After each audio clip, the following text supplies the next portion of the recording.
வணக்கம். டான் தமிழொலியின் இரவு நேர பிரதான செய்தி அறிக்கையோடு இணைந்திருக்கும் நான் ஜெகநாதன் சஜித். முதலில் தலைப்புச் செய்திகள். ஏனைய ஜனாதிபதி வேட்பாளர்களிடம் நாட்டை முன்னேற்றுவதற்கான பொருளாதார திட்டங்கள் எதுவும் இல்லை என வேட்பாளர் ரணில் விக்ரமசிங்க தெரிவிப்பு.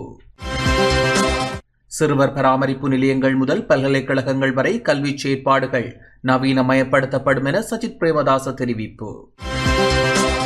அதிகாரத்திற்கு வர முயற்சிப்பவர்களுக்கு நாட்டை பற்றி எந்த அக்கறையும் கிடையாது என அன்றுகுமார் திசாநாயக்க தெரிவிப்பு. நாட்டை அபிவிருத்தியடைய செய்வதற்கான கொள்கைகள் தயாரிக்கப்பட வேண்டும் என நாமல் ராஜபக்ஷ தெரிவிப்பு. தேர்தலின் பின்னரே இலங்கை தொடர்பான நீடிக்கப்பட்ட நிதி வசதியின் 3வது மீளாய்வு இடம்பெறும் என சர்வதேச நாணய நிதியம் அறிவிப்பு. புலமை பரிசிலுக்கான தயார்படுத்தல்கள் பூர்த்தி என பரீட்சை ஆணையாளர் நாயகம் அறிவிப்பு. ரஷ்ய ஜனாதிபதி விளாடிமிர் புட்டின் நேட்டோ அமைப்புக்கு எச்சரிக்கை. தொடர்வது முதன்மை செய்தி.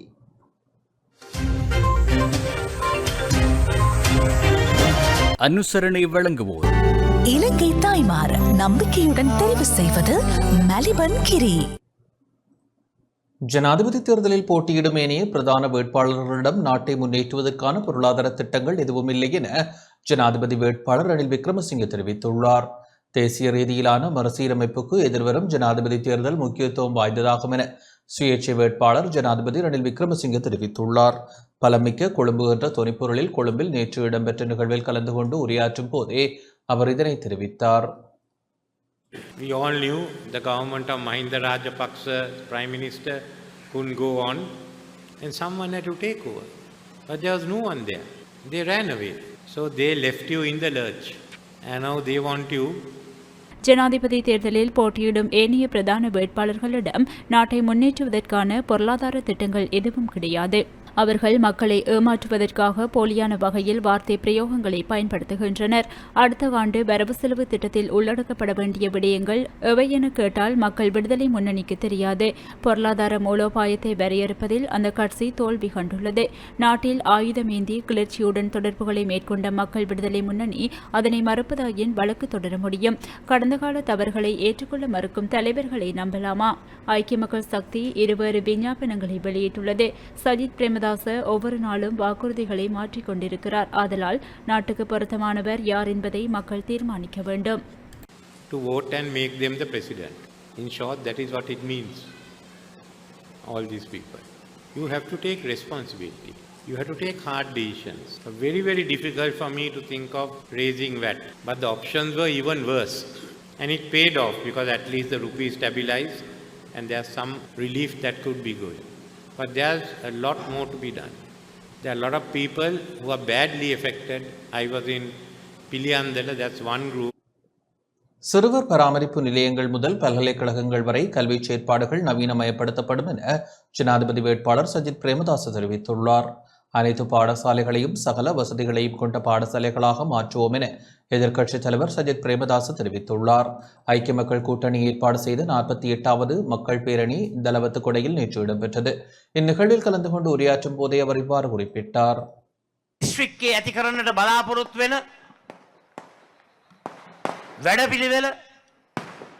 විශේෂයෙන්ම අධ්‍යාපන කේන්ද්‍රීය වැඩපිළිවෙල පිළිබඳව ඔබ දැනුවත් කරන්නට මම අදහස් කරනවා. இந்தியாவில் காணப்படுகின்ற சிறந்த கல்வி முறையினூடாக IIT மற்றும் IIM போன்ற கல்வி நிறுவனங்களின் ஊடாக அதிக வருமானத்தை பெறுகின்ற நடுத்தர வர்க்கம் ஒன்று இந்தியாவில் உருவாகியிருக்கின்றது. அந்த அடிப்படையில் பயணித்து ஐக்கிய மக்கள் சக்தியும் எமது நாட்டில் அப்படியான கல்வி நிறுவனங்களை உருவாக்கும். அனைத்து பாடசாலைகளையும் சகல வசதிகளையும் கொண்ட பாடசாலைகளாக மாற்றுவோம். சிறுவர் பராமரிப்பு நிலையங்களில் இருந்து பல்கலைக்கழகம் வரையும் இந்த கல்வி வசதிகளை ஏற்படுத்துவோம். இலவச கல்வியை பலப்படுத்தி நவீனமயப்படுத்துவோம். தற்பொழுது ஜெயவர்தனபுர பல்கலைக்கழகம் மோதல்களினால் மூடப்பட்டிருக்கின்றது. வங்குரோத்து தன்மையில் இருந்து சரியான முறையிலேயே மீட்சி பெற வேண்டும். அதற்காக ஏற்றுமதி துறையை அபிவிருத்தியடைய செய்ய வேண்டும். இலவச கல்வி நியாயமான முறையில் வழங்கப்பட வேண்டும். சர்வதேச மற்றும் தனியார் பாடசாலைகளில் சகல வசதிகளும் நவீன தொழில்நுட்ப வசதியும் காணப்பட்டாலும் இலவச கல்வி மேம்படுத்தப்படவில்லை. හිතවත් මිත්‍රවරුනි, ඉන්දියාවේ තිබෙන අති සාර්ථක අධ්‍යාපන ක්‍රමය තුළ හැම ප්‍රාන්තයකම Indian Institutes of Technology, Indian Institutes of Management. அதிகாரத்திற்கு வர முயற்சிப்பவர்களுக்கு நாட்டை பற்றி எந்த அக்கறையும் கிடையாது என தேசிய மக்கள் சக்தியின் ஜனாதிபதி வேட்பாளர் அன்ருகுமார் திசாநாயக்க தெரிவித்துள்ளார். நாட்டை காப்பாற்றுவோம் என அதிகாரத்தை கைப்பற்றியவர்கள் தமது சுயலாபத்திற்காகவே செயற்பட்டு வருகின்றனர் என தேசிய மக்கள் சக்தியின் ஜனாதிபதி வேட்பாளர் அன்ருகுமார் திசாநாயக்க தெரிவித்துள்ளார். மொனராகலையில் இன்று இடம்பெற்ற தேர்தல் பிரசாரத்தில் கலந்து கொண்டு உரையாற்றும் போதே அவர் இதனை குறிப்பிட்டார். වැඩ කරමින් ඉන්නවා. ඒකෙන් පේනවා ජාතික ජන බලවේගය ජයග්‍රහණය කරන බව. ඒ වගේම තව පැත්තකින් පේනවා. අනිත් දෙන්න කලබල වෙලා තියෙන තරම. තියෙනව නේද? දැන් රැස්වීමක් ගත්තාම පටන් ගත්තු වෙලාවෙ ඉඳන් நாட்டில் அதிகாரத்துக்கு வர முயற்சிப்பவர்களுக்கு நாட்டை பற்றி எந்த அக்கறையும் கிடையாது. நாம் கடந்த காலத்தை பற்றி சிந்திக்க வேண்டும். அவர்கள் அதிகாரத்தை பயன்படுத்தி தம்மை பலப்படுத்திக் கொண்டார்கள். ரணில் விக்ரமசிங்கவின் கூட்டத்தை பாருங்கள். அவர் என்னிடம் கேள்விகளை முன்வைக்கிறார். நான் பதில் சொல்ல வேண்டும் என எதிர்பார்க்கிறார். இது கவிதை மேடையா? இல்லை. எந்தவொரு சந்தர்ப்பத்திலும் நான் நேரடி விவாதத்துக்கு தயாராக இருக்கிறேன். தேர்தலின் போது முடிவுகள் வெளியிடப்படாமல் ஏதேனும் பிரச்சினைகள் ஏற்படுத்துவதற்கு வாய்ப்புண்டு. ஆதலால் அதற்கு இடமளிக்க வேண்டாம் என நான் போலீசார் கேட்டுக்கொள்கின்றேன். நாம் ஆட்சிக்கு வந்தால் 6 மாதத்தில் வீட்டுக்கு சென்று விடுவோம் என பிரசாரம் செய்கிறார்கள். நிச்சயமாக அது நடக்காது. நாம் நாட்டை கட்டியெழுப்புவதற்கான திட்டத்துடனேயே ஆட்சி அமைக்க தயாராக இருக்கின்றோம். කලබල වෙන්න ඕන. ඇයි? ඒගොල්ලෝ කවදාවත් හිතුවේ නෑ මේ වගේ වැඩක් ඒගොල්ලන්ට වෙයි කියලා. දැන් සසේන්ද්‍ර රාජපක්ෂ කවදා හිතුවද? ජගත්පු සුකමාර நாட்டை அபிவிருத்தியடைய செய்வதற்கான கொள்கைகள் தயாரிக்கப்பட வேண்டும் என நாமல் ராஜபக்ஷ தெரிவித்துள்ளார். பொருளாதார நெருக்கடியை காரணமாக கூறி ஆரம்பிக்கப்பட்ட போராட்டத்தின் நிறைவில் இது சிங்கள பௌத்த நாடல்ல என்ற கருத்து உருவாக்கப்பட்டது என ஸ்ரீலங்கா பொதுஜன பெரமுனவின் ஜனாதிபதி வேட்பாளர் நாமல் ராஜபக்ஷ தெரிவித்துள்ளார். திகனவில் இன்று இடம்பெற்ற தேர்தல் பிரசாரத்தில் கலந்து கொண்டு உரையாற்றும் போதே அவர் இவ்வாறு குறிப்பிட்டார். ගැන කතා කරන්න ඉතුරු වෙන්නේ අන්තිමට ගමේ මිනිස්සු විතරයි. අපි අපේ සංස්කෘතිය රකින්න ඕනේ. සත්ත්ව හිංසනයට අපි එකක නැහැ. අපි සත්ත්ව හිංසනය නවත්තන්න අවශ්‍ය සියලුම නීති රීති අපි ගේනවා. கண்டிக்கு அரசியல்வாதிகள் பலரும் வருகின்றார்கள். ஆனால் அவர்கள் கிராமத்து மக்களின் பிரச்சனைகள் பற்றி பேசுவதில்லை. யானை மனித மோதலுக்கு எவ்வாறு முற்றுப்புள்ளி வைக்கலாம் என்பது பற்றி கலந்துரையாடுவதில்லை. நாம் நாட்டுக்கு அபிவிருத்தி திட்டங்களை கொண்டு வருவோம். அதிவேக நெடுஞ்சாலைகள் அமைக்கப்பட்டிருக்காவிட்டால் எவ்வாறான நிலைமை இருந்திருக்கும் என்பதை எண்ணி பாருங்கள். நாம் பொய் கூறி வாக்குகளை கேட்க மாட்டோம். எமது கொள்கைகள் நவீனமயப்படுத்தப்பட வேண்டும். அதாவது மேற்குலக கொள்ளைகள் என்று அர்த்தம் கிடையாது. உலக வளர்ச்சிக்கேற்ப எமது நாட்டை அபிவிருத்தியடைய செய்வதற்கான கொள்கைகள் தயாரிக்கப்பட வேண்டும். ඒ වැඩ පිළිල දැක්ම අපි ගාව තියෙනවා. මොකද අපිට ඒක රෝමනාව තියෙනවා. අපි ගම්මනින් ආපු අය. අපි දන්නවා ගමේ මිනිස්සු විඳින දුක. අපි දන්නවා මේ රටේ සංස්කෘතියෙන් ජනතාව ඈත් කරොත් මොකද රටට වෙන්නේ කියලා. අපි දැක්ක බංගලාදේශය අපේ හාමුදුරුවනේ. ලංකාවේ අරගලයක් කරා. அனுசரணை வழங்கியோர் இலங்கை தாய்மார் நம்பிக்கையுடன் தெரிவு செய்வது மலிபன் கிரி. அமைதியாக இருக்கின்றேன் என முன்னாள் ஜனாதிபதி மைத்ரிபால சிறிசேன தெரிவித்துள்ளார். தான் ஒருபோதும் தனிமைப்படுத்தப்படவில்லை என முன்னாள் ஜனாதிபதி மைத்ரிபால சிறிசேன தெரிவித்துள்ளார். கொழும்பில் இன்று இடம்பெற்ற நிகழ்வு ஒன்றின் பின்னர் ஊடகவியலாளர்கள் எழுப்பிய கேள்விக்கு பதிலளிக்கையிலேயே அவர் இவ்வாறு குறிப்பிட்டார். நான் யாருடனும் எந்த கோபமும் கிடையாது. அமைதியாக இருக்கிறேன். ஜனாதிபதி தேர்தல் ஒரு தினத்தில் இடம்பெறும். கடல் அமைதியாக இருக்கிறது என்றால் மிகப்பெரிய நீர்ச்சுழி ஏற்பட போகிறது என அர்த்தம். කිසි කෙනෙක් මට එහෙම වැරද්ද මට කිසිම තරහකාරයෙක් නෑ. මම කවුරුත් එක්ක තරහ. தேர்தலின் பின்னரே இலங்கை தொடர்பான நீடிக்கப்பட்ட நிதி வசதியின் 3வது மீளாய்வு இடம்பெறும் என சர்வதேச நாணய நிதியம் தெரிவித்துள்ளது. எதிர்வரும் ஜனாதிபதி தேர்தலின் பின்னரே இலங்கை தொடர்பான நீடிக்கப்பட்ட நிதி வசதியின் 3வது மீளாய்வு இடம்பெறும் என சர்வதேச நாணய நிதியத்தின் செய்தி தொடர்பாளர் ஜூலி ஹோசாப் தெரிவித்துள்ளார். ஜனாதிபதி தேர்தல் நடைபெற்று புதிய அரசாங்கம் அல்லது மக்களின் விருப்பத்தின் அடிப்படையில் தாங்கள் வேலைத்திட்ட கலந்துரையாடல்களை முன்னெடுப்போம் எனவும் அதற்கு தயாராக இருப்பதாகவும் அவர் குறிப்பிட்டார். மிக மோசமான நெருக்கடியிலிருந்து இலங்கை மீண்டு வருவதற்கான வாய்ப்பை வழங்குவதற்கு வேலை திட்டங்களின் நோக்கங்களை அடைவது ஒரு முக்கிய படியாகும். இலங்கையில் பல முன்னேற்றங்கள் ஏற்பட்டுள்ள போதிலும் நாடு இன்னமும் நெருக்கடியில் இருந்து மீளவில்லை எனவும் ஜூலி ஹோசாக் தெரிவித்துள்ளார். கடினமாக வென்ற வெற்றிகளை பாதுகாப்பது இலங்கைக்கு முக்கியமானது எனவும் அவர் வலியுறுத்தியுள்ளார்.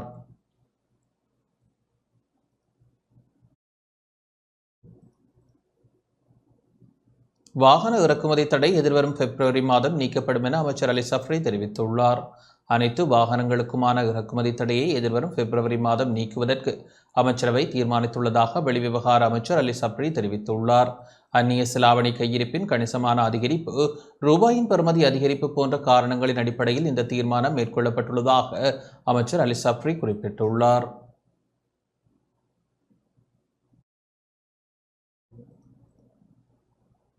புலமை பரிசிலுக்கான தயார்படுத்தல்கள் பூர்த்தி செய்யப்பட்டுள்ளதாக பரீட்சை ஆணையாளர் நாயகம் அமித் ஜெயசுந்தர் தெரிவித்துள்ளார். தரம் 5 புலமை பரிசில் பரீட்சைக்கான அனைத்து தயார்படுத்தல்களும் பூர்த்தியாகியுள்ளதாக பரீட்சைகள் ஆணையாளர் நாயகம் அமித் ஜெயசுந்தர் தெரிவித்துள்ளார். கொழும்பில் இன்று இடம்பெற்ற ஊடகவியலாளர் சந்திப்பின் போதே அவர் இதனை தெரிவித்தார்.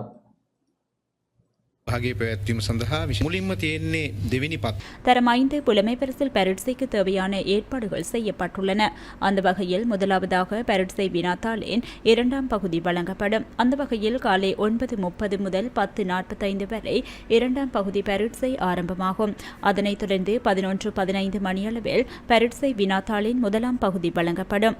பேனாவினால் பரீட்சார்த்திகள் பதில் அளிப்பார்களாயின் நீலம் மற்றும் கருப்பு நிற பேனைகளை பயன்படுத்த முடியும். வேறு வர்ண பேனைகளை பயன்படுத்த முடியாது. அதேபோன்று பென்சிலை பயன்படுத்துவது பொருத்தமான விடயமாக அமையும். பரீட்சார்த்திகள் பரீட்சை நிலையத்திற்குள் ஸ்மார்ட் கடிகாரம் உள்ளிட்ட பொருட்களை பயன்படுத்த முடியாது. அதேபோன்று 15ஆம் தேதி 5ஆம் தர புலமை பரிசில் பரீட்சை இடம்பெறவுள்ளதால் தேர்தல் பிரசார நடவடிக்கைகளில் ஒலிவாங்கிகளை பயன்படுத்தும் போது மாணவர்கள் தொடர்பில் சிந்தித்து செயற்படுமாறு தேர்தலில் போட்டியிடும் வேட்பாளர்களிடம் தெரிவித்துக் கொள்ள விரும்புகின்றோம். அதேபோன்று இவ்வருட கல்வி பொதுத்தராதர உயர்தர பரீட்சை நவம்பர் மாதம் 25ஆம் தேதி தொடக்கம் டிசம்பர் மாதம் 20ஆம் தேதி வரை இடம்பெறவுள்ளது. පත්‍රය ආරම්භ වෙන්නේ 11යි කාලට පැයක ප්‍රශ්න පත්‍රයක් 12යි කාලට ஜனாதிபதி தேர்தல் போட்டியில் இருந்து விலகிக் கொள்ளப் போவதில்லை என ப. அரியநேத்திரன் தெரிவித்துள்ளார். ஜனாதிபதி தேர்தலில் தமிழ் பொது வேட்பாளராக போட்டியிடுவதில் இருந்து பின்வாங்கிக் கொள்ள மாட்டேன் என ப. அரியநேத்திரன் தெரிவித்துள்ளார். இன்று ஊடகங்களுக்கு கருத்து தெரிவிக்கும் போதே அவர் இவ்வாறு குறிப்பிட்டார்.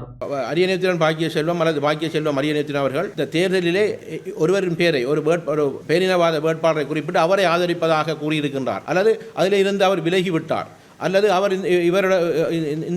இதற்கு ஆதரவு தெரிவிக்கின்றார் என்ற வதந்திகள் வரும், பொய்கள் வரும். அதை எந்த மக்களும் நம்ப வேண்டிய அவசியமில்லை. அவ்வாறான கருத்துக்களை நான் தொடர்ச்சியாக கூறியிருக்கின்றேன். உத்தியோகபூர்வமாக எனது முகத்தை காட்டி ஊடகங்களில் அவ்வாறான கருத்துக்களுக்கு நாங்கள் விளக்கம் கொடுக்கலாம். ஆகவே இந்த துண்டு பிரசுரங்களில் வரும் கருத்துக்கள் யாரும் எனது பெயரை போட்டு இப்பொழுது AI தொழில்நுட்பம் மூலமாக எனது படத்தை போட்டு நானே கதைப்பது போன்று கூட வரலாம். அவ்வாறான தொழில்நுட்பம் இப்பொழுது மாறி இருக்கின்றது. ஆகவே இதில் ஊடகவியலாளரும் இதில் மிகவும் அவதானம் அளிக்க வேண்டும், பொதுமக்களும் அவதானம் அளிக்க வேண்டும். எக்காரணம் கொண்டு நான் ஒரு பணியை எடுத்ததாக இருந்தால் அதை முடியும் வரை அந்த இலக்கு வரையும் நாங்கள் அந்த பயணத்திலே இருக்கின்றோம். ஆகவே எவரும் குழம்ப வேண்டிய அவசியமில்லை. இலங்கை தமிழரசு கட்சி முடிவெடுக்கவில்லை. இலங்கை தமிழரசு கட்சியில் இருக்கின்ற ஒரு சிலர் எடுத்த முடிவை தமிழரசு கட்சியாக காட்டப்படுகின்றது. அதில் தெளிவாக நீங்கள் பார்த்திருப்பீர்கள். இறுதியாக நடந்த 5 பேர் கொண்டு ஒரு ஆலோசனை கூட்டம் இடம்பெற்றதாக அறிந்திருந்தேன். நான் ஊடகங்களில் பார்த்தேன். அதில் கலந்து கொண்ட எமது யாழ் மாவட்ட பாராளுமன்ற உறுப்பினர் நாங்கள் இலங்கை தமிழரசு கட்சியினால் பொதுச்சபையினால் தெரிவு செய்யப்பட்டு இருக்கின்ற சிவஞானம் திருசரன் அவர்கள் தெளிவாக கூறியிருக்கின்றார். அந்த கருத்து மிகவும் தவறானது, அவ்வாறான முடிவெடுக்கவில்லை என்ற கருத்தை கூறியிருக்கின்றார். தான் பொது வேட்பாளரை ஆதரிக்க வேண்டும் என்ற கருத்தை தான் தொடர்ச்சியாக சொல்வதாக அவர் கூறியிருக்கின்றார். ஆகவே இந்த இலங்கை தமிழரசு கட்சி என்ற பெயரை சிலர் பாவிக்கின்றார்கள். எதிர்வருகின்ற இந்த 21ஆம் தேதி சங்கு சின்னம், அதாவது பொது வேட்பாளராக எனது பெயர் அதிலே குறிப்பிடப்பட்டிருந்தாலும் அடையாளமாக என்னை நிறுத்தப்பட்டிருந்தாலும் அதன் தேர்தல் சின்னமாக இருக்கக்கூடிய சங்கு சின்னத்துக்கு மாத்திரம் வாக்களிக்க வேண்டும், அதற்கு மாத்திரமே புள்ளடி போட வேண்டும் என்பதுதான் பொது கட்டமைப்பாக இருக்கலாம், தமிழ் தேசிய பொது கட்டமைப்பு பொது வேட்பாளராக இருக்கக்கூடிய எனது வேண்டுகோளாக இருக்கின்றது. ஆனால் சிலர் கூறுகின்ற கருத்து என்னவென்றால் சங்கு சின்னத்துக்கு வாக்களித்து விட்டு இன்னும் விரும்பிய XYZ யாராவதுக்கு வாக்களிக்கலாம் என்கின்ற விடயத்தை கூறுகின்றார்கள். அது எக்காரணம் கொண்டும் எங்களால் கூறப்படவில்லை, பொது கட்டமைப்பால் கூறப்படவில்லை. தமிழ் தேசிய பொது கட்டமைப்பு அதில் தெளிவாக இருக்கின்றது. நாங்கள் நிராகரிக்க வேண்டியது பேரினவாத சிங்கள வேட்பாளர்கள் என்பதை நாங்கள் தெளிவாக இருக்கின்றோம். தமிழ் பொது வேட்பாளருக்கான ஆதரவு தளத்தின் எழுச்சி தமிழ் பொது வேட்பாளரை எள்ளி நகையாடியவர்களை மௌனிக்க செய்துள்ளதாக EPRLF கட்சியின் தலைவர் சுரேஷ் பிரேமச்சந்திரன் தெரிவித்துள்ளார். தமிழ் தேசிய பொது கட்டமைப்பின் யாழ்ப்பாண அலுவலகத்தில் இன்று ஊடகங்களுக்கு கருத்து தெரிவிக்கும் போதே அவர் இதனை தெரிவித்தார். இது ஒரு விஷ பரீட்சை என்று சொன்னவர்களும், இது நடைமுறை சாத்தியம் இல்லை என்று சொன்னவர்களும் தாங்களாக அங்கலாய்க்கக்கூடிய வகையில், இது மிக பிரம்மாண்டமான வகையில் இவ்வாறான ஒரு பொது வேட்பாளர் தேவை என்பதை தமிழ் மக்கள் அங்கீகரித்து அதற்காக பல்வேறுபட்ட அமைப்புகளும் இப்பொழுது அந்த பிரச்சார பணிகளில் ஈடுபட்டு வருகின்றார்கள். ஆகவே இது ஒரு விஷமத்தனமான வேலை, பிரயோசனமற்ற வேலை என்று கூறிய அனைவரும் நடுநடங்கக்கூடிய வகையில் இந்த பிரச்சார பணிகள் என்பது தொடர்ந்து நடைபெற்று வருகின்றது. இப்பொழுது ஆளுந்தரப்பு ஜனாதிபதி ரணில் விக்ரமசிங்கவுக்காகவோ அல்லது வேறு ஆட்களுக்காகவோ தமிழர் தரப்பிலிருந்தும் பல பேர் பேசி வருகிறார்கள். யாழ்ப்பாணத்திலிருந்து டக்ளஸ் தேவானந்த் அவர்கள் பேசுகிறார்கள். மட்டக்களப்பிலிருந்து பிள்ளையான் வியாழேந்திரன் போன்றோர் ரணில் விக்ரமசிங்க தான் மீண்டும் வர வேண்டும், ரணில் விக்ரமசிங்க வந்தால் தான் நாட்டில் பாரிய மாற்றங்கள் வரும் என்றதும் அப்பால் கிழக்கு மாநிலத்தை பொறுத்தவரையில் எங்களுக்கு அமைச்சு பதவி கிடைத்தால் தான் மக்களுக்கான அபிவிருத்தியை செய்யலாம். வடக்கு மாநிலத்திலும் அதே மாதிரியான கருத்துக்கள் சொல்லப்படுகிறது. எனது கேள்வியெல்லாம், கிழக்கு மாகாணத்தில் 2 இராஜாங்க அமைச்சர்கள் இருந்தீர்கள், ஆனால் இன்று வரை உங்களுக்கு இந்த மேய்ச்சல் தர நிலத்தை உங்களால் தீர்த்து வைக்க முடியவில்லை. கிழக்கு மாகாணத்தை எப்படி பாதுகாத்துக் கொள்வது? இதற்கான எந்த விதமான உதவிகள், ஒத்தாசைகள், ஆலோசனைகள் எதுவும் இல்லாமல் வெறுமனே நாங்கள் அரசாங்கத்தை காப்பாற்ற வேண்டும், ஆளுந்தரப்பை காப்பாற்ற வேண்டும், அமைச்சராக வர வேண்டும். ஏனென்றால் இவர்கள் செய்த கொலைகளுக்காக ஜெயிலில் இருந்தவர்கள், அவர்களை மீட்டெடுத்து வெளியில் கொண்டு வந்தது கோத்தபாய ராஜபக்ச போன்றோர். ஆகவே இவரது இன்றைக்கு ரணில் விக்ரமசிங்க தோற்று போனால் நாளைக்கு மீண்டும் இவர்கள் ஜெயிலுக்கு போக வேண்டிய தேவை ஏற்படலாம். ஆகவே இவர்களது சொந்த பிரச்சனையில் இருந்துதான் விஷயங்களை அவர்கள் கையாள்கிறார்கள், தமிழ் மக்களது பிரச்சனைகளினுடைய அடிப்படையில் இருந்து அல்ல. தமிழ் தேசிய பொதுக்கட்டமைப்பின் ஜனாதிபதி வேட்பாளர் ப. அரியநேத்திரனை ஆதரித்து யாழ்ப்பாணம் அச்சுவேலி பகுதியில் தேர்தல் பிரசார கூட்டம் நேற்றிரவு இடம்பெற்றது. அச்சுவேலி, கதிரிப்பாய், முரசொலி சனசமூக நிலையம் ஒன்றில் பிரசார கூட்டம் இடம்பெற்றது. ஈழமக்கள் புரட்சிகர விடுதலை முன்னணியின் தலைவர் சுரேஷ் பிரேமச்சந்திரன், தமிழ் தேசிய கட்சியின் தலைவர் சட்டத்தரணி என். ஸ்ரீகாந்தா, யாழ் மாநகர சபையின் முன்னாள் முதல்வர் சட்டத்தரணி வி. மணிவண்ணன், வடக்கு மாகாண சபையின் முன்னாள் உறுப்பினர் ப. கஜதீபன், பலிகாமம் கிழக்கு பிரதேச சபையின் முன்னாள் தவிசாளர் தீனரோஷ், பலிகாமம் தெற்கு பிரதேச சபை முன்னாள் தவிசாளர் க. தர்ஷன், பொதுமக்கள் என பலர் கலந்து கொண்டனர். வடக்கு கிழக்கிலே 75% தமிழ் மக்கள் தம்பி அரியநேத்திரனுடைய சங்கு சின்னத்திற்கு வாக்களித்து தங்கள் சுதந்திர வேட்கையை, அரசியல் தீர்வு இந்த பிரச்சனைக்கு வேண்டும் என்கிற எங்களுடைய இந்த கோரிக்கையை உரத்த குரலிலே உலகறிய சொல்ல முடியுமானால் மிகுதியை நாங்கள் பார்த்து கொள்வோம். போராடாமல் இவர்கள் ஒரு நாட்டையே பெற்றுக்கொண்டார்கள், இந்த நாட்டினுடைய சிங்கள அரசியல்வாதிகள். அதனால்தான் அவர்களுக்கு சுதந்திரத்தினுடைய அர்த்தம் தெரியாமல் இருக்கிறது. எங்களுக்கும் அவர்கள் நீதி மறுக்கிறார்கள். உங்களுடைய இந்த உணர்வு இருக்கிற வரையிலே எங்களை யாரும் வெல்ல முடியாது, எங்களை யாரும் தோற்கடிக்க முடியாது. ஒரே தேசம் என்ற அடிப்படையிலே நாங்கள் எழுந்து நிற்க தீர்மானித்து விட்டோம் என்பதை எதிர்வரும் 21ஆம் தேதி நீங்கள் உலகறிய சொல்ல வேண்டும். நாங்கள் இந்த தேர்தலில் ஒரு விடயத்தை சொல்லுகிறோம். வடக்கு கிழக்கிலே இருக்கக்கூடிய தமிழ் மக்கள் வேண்டி நிற்பதெல்லாம் எங்களுடைய 60 ஆண்டுகால போராட்டம், 60 ஆண்டுகாலமாக நாங்கள் செய்த தியாகம், நாங்கள் 60 ஆண்டுகளாக செய்த வீர போராட்டம் எல்லாம் எங்களுடைய சுயநிர்ணய உரிமைக்காக, எங்களுடைய சமஷ்டிக்காக என்று நாங்கள் சங்குக்கு வாக்களிப்போம். தென்னிலங்கை தன்னுடைய தலைவரை தெரிவு செய்யட்டும். நாங்கள் செப்டம்பர் 22ஆம் தேதி அந்த தலைவருடன் எங்களுடைய தமிழ் தலைமைகள் பேச்சுவார்த்தை நடத்துவதற்கு தயாராக இருக்கிறோம். தென்னிலங்கை மக்கள் தங்களுடைய தலைவரை தெரிவு செய்யட்டும். வடக்கு கிழக்கு மக்கள் எங்களுக்கு என்ன வேண்டும் என்பதை இந்த தேர்தலில் நாங்கள் சொல்லுவோம். அதன் பின்னர் நாங்கள் பேச்சுவார்த்தையினூடாக எங்களுடைய இனப்பிரச்சனையை நாங்கள் தீர்த்துக் கொள்வோம். செப்டம்பர் 21ஆம் தேதி வரை இந்த சங்குக்கு எதிராக சில எங்களுடைய துரோக கும்பல்களும் இங்கே வேலை செய்து கொண்டிருக்கிறார்கள். அந்த துரோக கும்பல்களினுடைய அரசியல் அஸ்தமனத்திற்கான சங்கை நாங்கள் செப்டம்பர் 22இலிருந்து உதவுவோம். தமிழ் மக்கள் மிக நெருக்கடியான நிலைமையில் இருந்து கொண்டிருக்கக்கூடிய இந்த நேரத்தில் தமிழ் தேசிய கட்சிகள் ஒன்றுபட்டு தமிழ் மக்கள் அத்துணை பேரும் ஒன்றுபட வேண்டிய ஒரு வரலாற்று தேவை இருக்கக்கூடிய இந்த நேரத்தில் பொது வேட்பாளர் இங்கே களத்திலே நிற்கிறார். தமிழ் தேசிய கட்சிகளுடைய வேட்பாளராக, ஒரு தேசிய இனமான மிக்கவர்களாக, சுயமரியாதை மிக்கவர்களாக எங்களுடைய மக்கள் மீண்டு எழுந்திருக்கிறார்கள் என்கிற செய்தியை வருகிற 21ஆம் தேதி நாங்கள் அத்துணை பேரும் சரியான முறையிலே வெளிப்படுத்த வேண்டும். இன்று நாங்கள் வீடு வீடாக வரும்போது மக்கள் எங்களை பார்த்து கேட்கின்றார்கள், நீங்கள் இரண்டுபட்டிருக்கின்றீர்கள், எல்லோரும் உடைந்திருக்கின்றீர்கள் என்று. அந்த சூழ்நிலையிலே மக்களை நோக்கி நாங்கள் பதிலளிக்கின்றோம். இந்த ஜனாதிபதி தேர்தல் வேட்பாளருடைய பிரவேசத்துடன் நாங்கள் ஏற்கனவே ஜனநாயக தமிழ் தேசிய கூட்டமைப்பாக ஒன்று திரண்டிருந்தவர்கள் இன்று மேலும் ஒரு விஸ்தரிக்கப்பட்ட தமிழ் தேசிய அலகாக விஸ்தரிக்கப்பட்டு மாற்றம் காணுகின்றோம். ஆகவேதான் நாங்கள் ஒன்று திரண்டிருக்கின்றோம். இந்த இடத்திலே தமிழ் தேசிய அரசியல் கட்சிகள் ஒரு நிலைப்பாட்டிலே ஒரு புள்ளியிலே இந்த ஜனாதிபதி தேர்தல் எங்களை நிறுத்துகின்றது. அந்த நிறுத்தி இருக்கின்ற நிலைமையை சாதகமாக பாவித்துக் கொள்வதற்கு எங்களுடைய மக்கள் எங்களுடைய சங்கு சின்னத்துக்கு வாக்களித்து அரியநேத்திரன் அவர்களை எதிர்வரும் 21ஆம் தேதி இடம்பெறவுள்ள ஜனாதிபதி தேர்தலிலே அதிகூடிய விருப்பு வாக்குகளுடன் வெற்றி பெறச் செய்ய வேண்டும். தமிழ் தேசிய மக்கள் முன்னணியினரால் துண்டு பிரசுரங்கள் வழங்கப்பட்ட போது போலீசாரால் துண்டு பிரசுரங்கள் பறிமுதல் செய்யப்பட்ட சம்பவம் கிளிநொச்சியில் இன்று பதிவாகியுள்ளது. கிளிநொச்சி பொது சந்தை பகுதியில் தமிழ் தேசிய மக்கள் முன்னணியினரால் இன்று துண்டு பிரசுரங்கள் விநியோகிக்கப்பட்டன. ஜனாதிபதி தேர்தலை மக்கள் புறக்கணிக்க வேண்டும் என வலியுறுத்தும் துண்டு பிரசுரங்கள் விநியோகிக்கப்பட்டிருந்தன. இதன்போது சம்பவ இடத்திற்கு சென்ற போலீசார் துண்டு பிரசுரங்களை வழங்க வேண்டாம் என அறிவுறுத்தியிருந்ததுடன் துண்டு பிரசுரங்களையும் பறித்துச் சென்றனர்.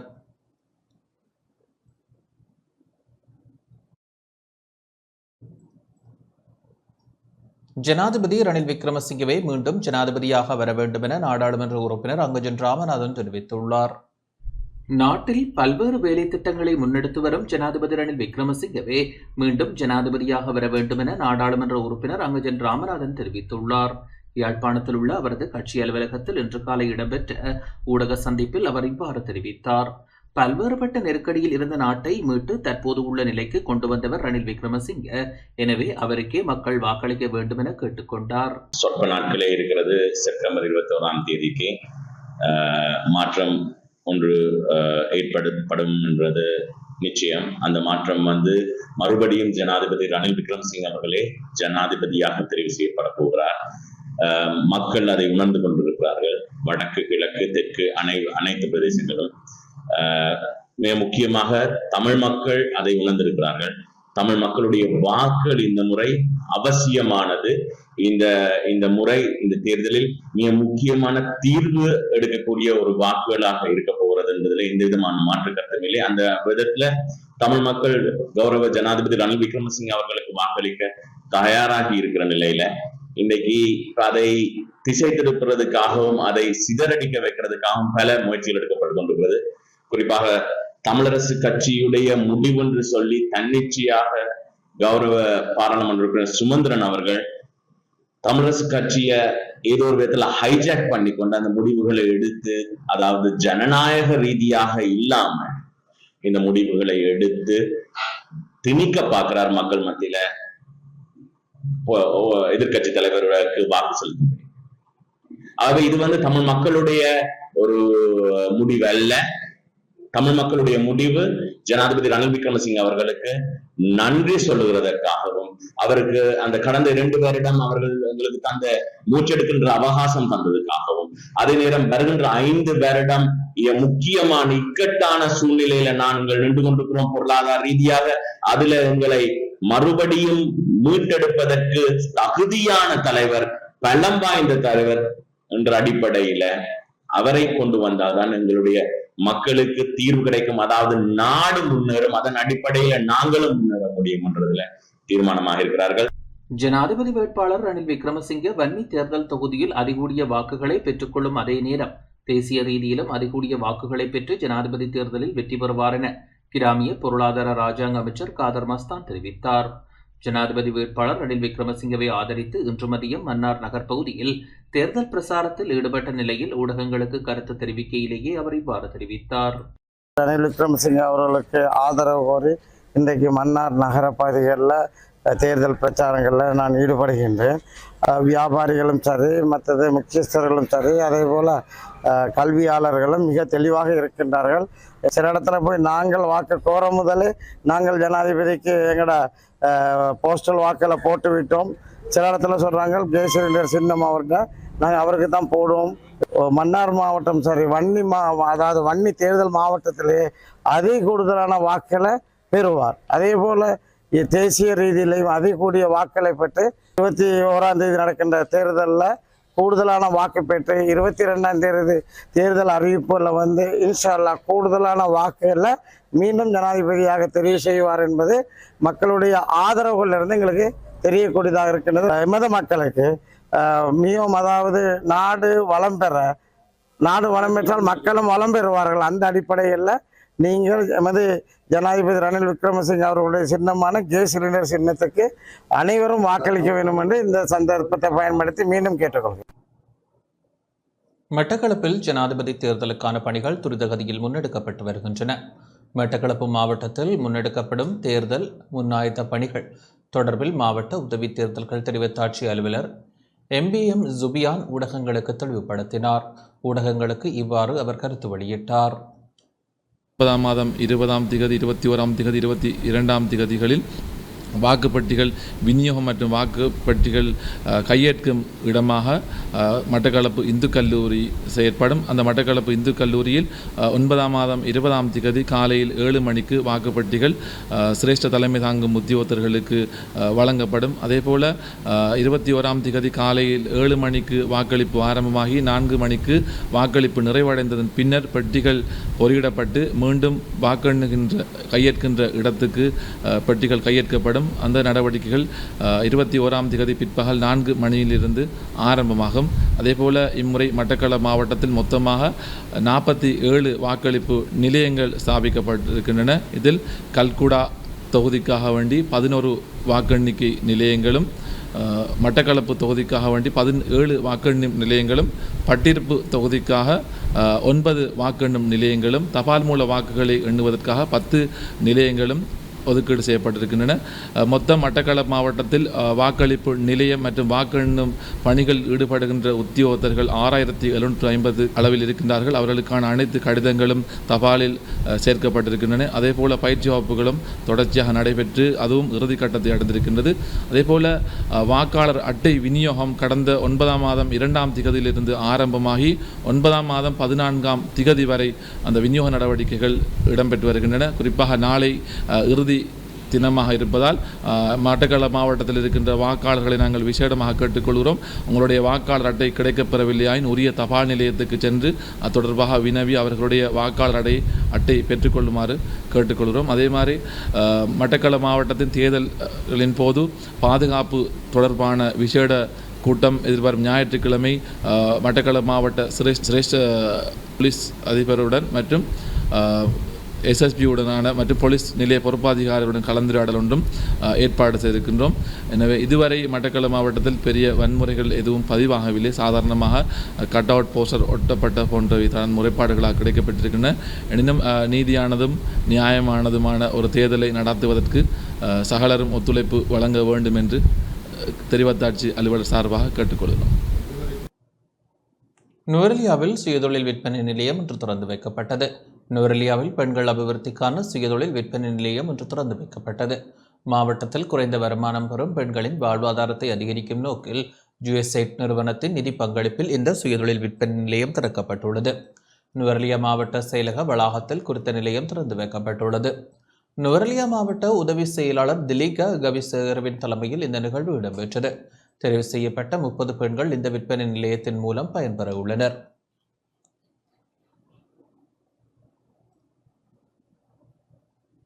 ராஜாங்க அமைச்சராக சீதா அரம்பேபுல பதவி பிரமாணம் செய்துள்ளார். பெண்கள் மற்றும் சிறுவர் விவகார ராஜாங்க அமைச்சராக நியமிக்கப்பட்ட விசேட வைத்தியர் சீதா அரம்பேபுல இன்று ஜனாதிபதி ரணில் விக்ரமசிங்க முன்னிலையில் பதவி பிரமாணம் செய்து கொண்டார். சீதா அரம்பேபுல சுகாதார ராஜாங்க அமைச்சராக வகிக்கும் பதவிக்கு மேலதிகமாக பெண்கள் மற்றும் சிறுவர் விவகார ராஜாங்க அமைச்சராக நியமிக்கப்பட்டுள்ளார்.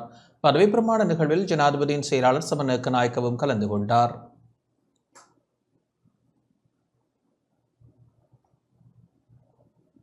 சில போலீஸ் உத்தியோகத்தர்கள் தேர்தல் சட்டங்களை புறக்கணிக்கின்றனர் என பெப்ரல் அமைப்பின் நிறைவேற்று பணிப்பாளர் ரோஹணஹெட்டி ஆராய்ச்சி தெரிவித்துள்ளார். போலீஸ் தலைமையகத்தை சேர்ந்த சில போலீஸ் உத்தியோகத்தர்கள் தேர்தல் சட்டங்களை புறக்கணிக்கின்றனர் என பெப்ரல் அமைப்பின் நிறைவேற்று பணிப்பாளர் ரோஹணஹெட்டி ஆராய்ச்சி தெரிவித்துள்ளார். பதுளை மற்றும் வவுனியாவின் போலீஸ் தலைமை அலுவலகத்தில் பணியாற்றும் சில போலீஸ் உத்தியோகத்தர்கள் தேர்தல் சட்டங்களை நடைமுறைப்படுத்த தவறுகின்றனர். ஜனாதிபதி தேர்தலின் போது சட்டம் ஒழுங்கை பேணுகின்றமைக்காக போலீசாரை பாராட்டுகின்றோம். போலீஸ் மா அதிபரோ போலீஸ் மா அதிபரோ இல்லாமல் அவர்கள் செயற்படுகின்றனர். தேர்தலுக்கு பொறுப்பான சிரேஷ்ட போலீஸ் மா அதிபரின் செயற்பாடுகளை அங்கீகரிக்கின்றோம். வவுனியா போலீஸ் தலைமையகத்தின் தலைமை போலீஸ் பரிசோதகர் சட்டவிரோத சுவரொட்டிகள் போன்றவற்றை அகற்றுவது தொடர்பில் அக்கறை காட்டவில்லை. சில உத்தியோகத்தர்கள் தேர்தல் அதிகாரிகளின் உத்தரவுகளை அலட்சியம் செய்கின்றனர் என பெப்ரல் அமைப்பின் நிறைவேற்று பணிப்பாளர் ரோஹண ஹெட்டியாராய்ச்சி தெரிவித்துள்ளார். சிறுபான்மை மக்களின் ஆதரவு ரணிலுக்கு இருப்பதாக முன்னாள் அமைச்சர் மனுஷ நாணயக்கார தெரிவித்துள்ளார்.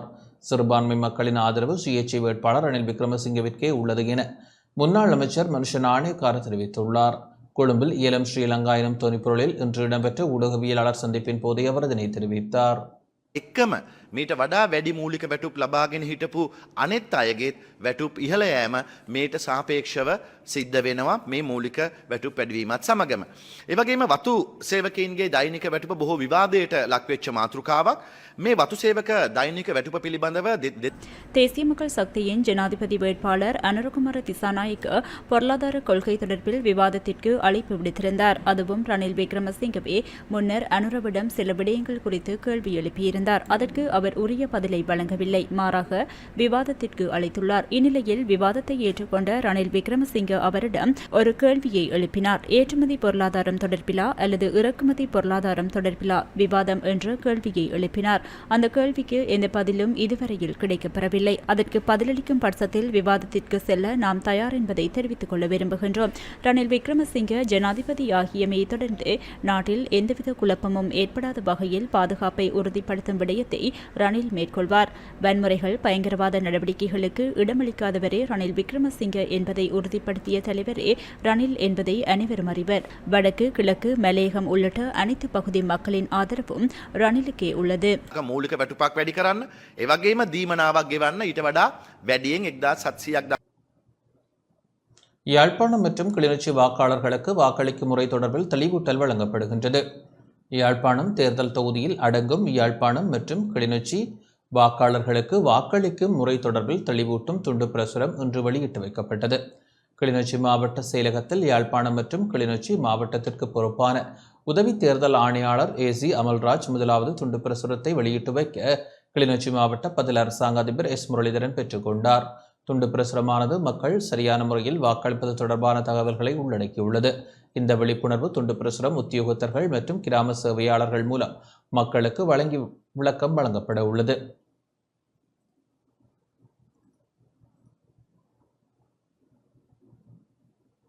ஜனாதிபதி தேர்தல் தொடர்பில் மட்டக்களப்பில் தேர்தல் கடமைகளில் ஈடுபட உள்ள அலுவலர்களுக்கு செயலமர்வுகள் இடம்பெற்றது.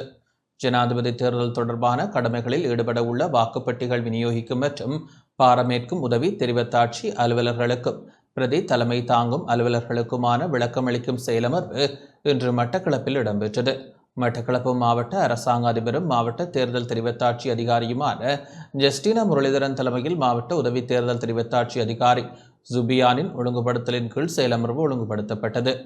தேர்தல் கடமைகளில் ஈடுபட உள்ள வாக்குப்பட்டிகள் விநியோகிக்கும் மற்றும் பாரமேற்கும் உதவி தெரிவத்தாட்சி அலுவலர்கள் பிரதி தலைமை தாங்கும் அலுவலர்களும் செயலமர்வில் பங்கேற்றனர்.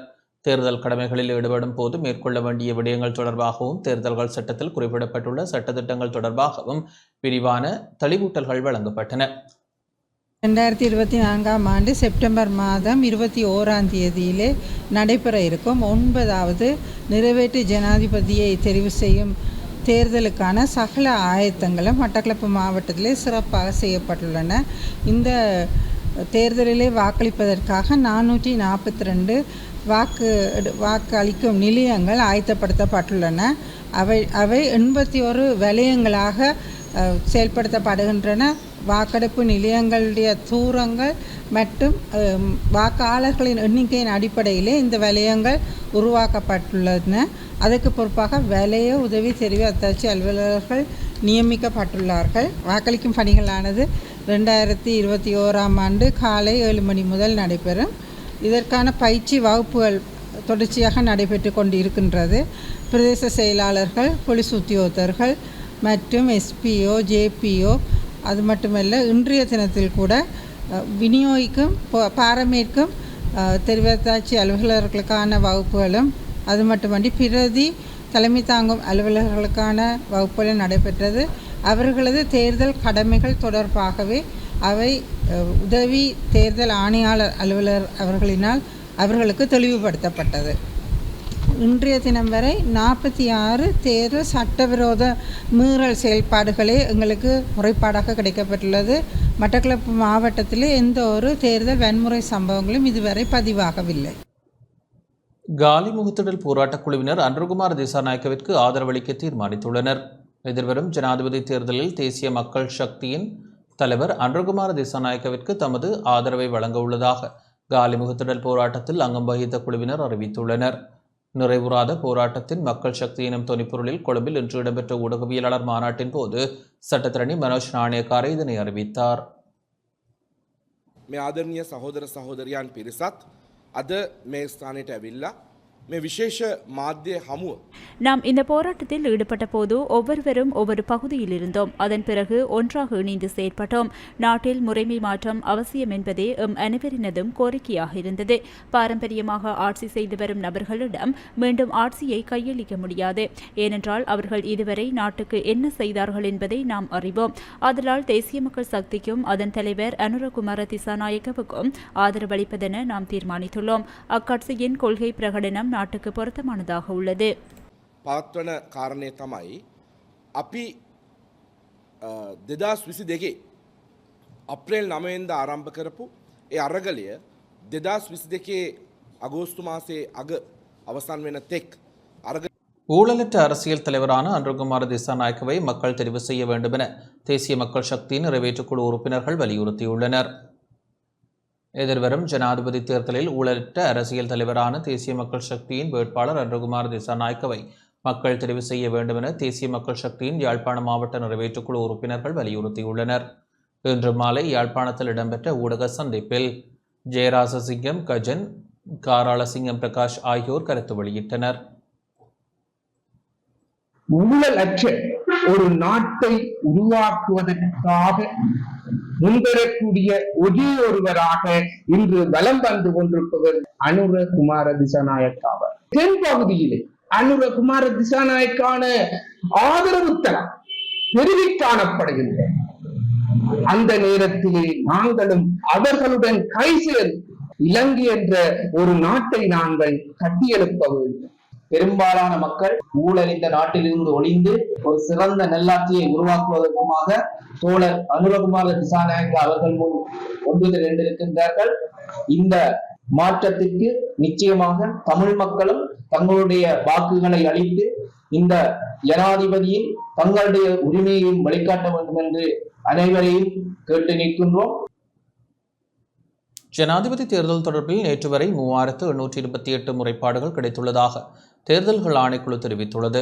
ஜனாதிபதி தேர்தல் தொடர்பில் கடந்த ஜூலை மாதம் 31ஆம் தேதி முதல் நேற்று வரை 3828 முறைப்பாடுகள் கிடைத்துள்ளதாக தேர்தல் ஆணைக்குழு தெரிவித்துள்ளது. தேர்தல் சட்டங்களை மீறியமை தொடர்பில் தேசிய தேர்தல் முறைப்பாட்டு முகாமைத்துவ நிலையத்திற்கு 1295 முறைப்பாடுகளும், மாவட்ட தேர்தல் முறைப்பாட்டு முகாமைத்துவ நிலையத்திற்கு 2425 முறைப்பாடுகளும் கிடைக்கப்பெற்றுள்ளன. இதேவேளை மாவட்ட தேர்தல் முறைப்பாட்டு முகாமைத்துவ நிலையத்திற்கு வன்முறை சம்பவங்கள் தொடர்பில் 28 முறைப்பாடுகளும், ஏனைய விடயங்கள் தொடர்பில் 80 முறைப்பாடுகளும் கிடைக்கப்பெற்றுள்ளன என தேர்தல் ஆணைக்குழு குறிப்பிட்டுள்ளது.